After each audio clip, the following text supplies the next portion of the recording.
Senator Fatima Payman today spectacularly quit the Labor Party, confirming her decision to sit as an independent. It follows a torrid week for the senator after she split with the party over its stance on Gaza.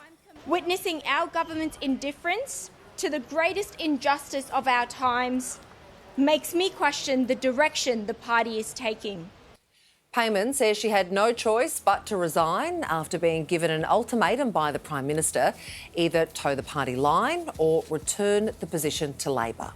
I felt I exhausted every opportunity to raise my concerns. There was no place for me to continue. These conversations and decisions were already made by the time it was brought to caucus. And while there's been plenty of speculation about her running in Western Sydney as part of a new political movement, the Muslim vote, Payman is still considering her next steps. At this stage, I have not made that decision. I've had only one meeting with them, but I do understand that the communities that they represent are very angry. But again, I don't intend on joining them at this stage. Well, 10 political editor Ashleigh Raper sat down with the Senator this afternoon. Ash, firstly, how is Senator Payman holding up? Well, she did say that she was still standing. That was sort of her first response, so read into that what you were. Look, this has obviously been a very difficult time for her, but she expressed relief that it's done.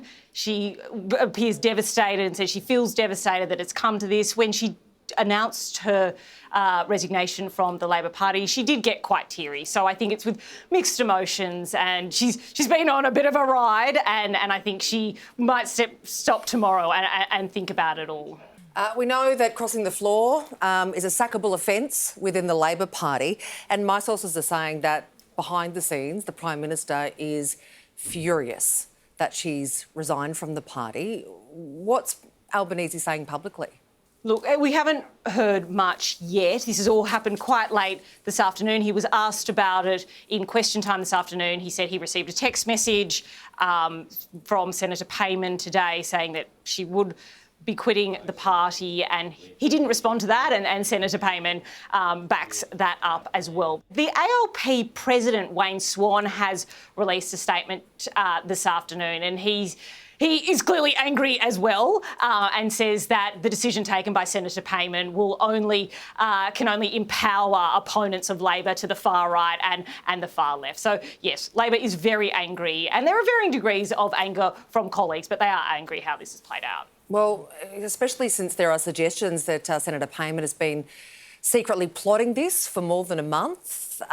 She's denying that. Who should we believe?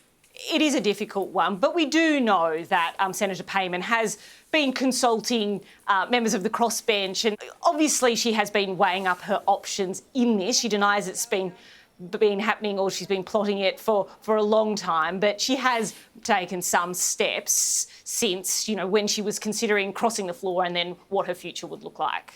She's now an independent. How does this all play out then for Senator Payman for, the next 4 years that she has in the Senate? Well, it seems like she's taken this decision, and I when talking to her this afternoon, it seems that she hasn't thought that far ahead in terms of how she'll vote, whether she'll vote in a bloc. We know that she's quite close to Senator David Pocock. When she did cross the floor, she did so walking next to him, so perhaps she will align with him, and in terms of votes, that might give you some sense of where she's going. But just in terms of how she will operate as a crossbench member, it is unclear. I also think that it's quite unclear to Senator Payman at this stage as well. I reckon if I wanted protection in the Senate, I'd be standing next to David Pocock as well. Just quietly. Big fella. He's triple the size of anyone. Ashleigh Raper, we really appreciate your time. Thank you. Thank you.